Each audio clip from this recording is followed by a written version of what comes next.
மாதந்தோறும் அதிகமாக வரும் இபி பில் உங்களை கவலைப்படுத்துதா? இதற்கு ஒரே தீர்வு. Next energy solar, Trichy. Last வீடியோல சோலார் பத்தி பார்த்தோம். இப்போ அதுலயே மிகவும் பாப்புலரா இருக்கும் ஆன் கிரிட் சோலார் எப்படின்னு பார்க்கலாமா?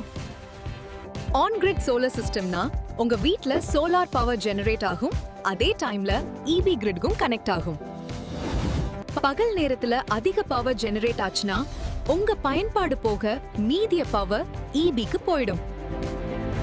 இது நெட் மீட்டரிங். அதனால உங்க இபி பில் குறையும். சில டைம் ஜீரோ பில் கூட வரும். மேலும் மத்திய அரசு மானியம் 78,000 வரை கிடைக்குது. அதனால ஆன் கிரிட் சோலார் உங்களுக்கு ரொம்ப அஃபோர்டபிள் சொல்யூஷன். திருச்சியில நம்பிக்கையான சோலார் நிறுவனம் நெக்ஸ்ட் எனர்ஜி சொல்யூஷன்ஸ். இப்போதே தொடர்பு கொள்ளுங்கள். சோலார் இன்ஸ்டால் பண்ணின பிறகு கவலைக்கு பை பை.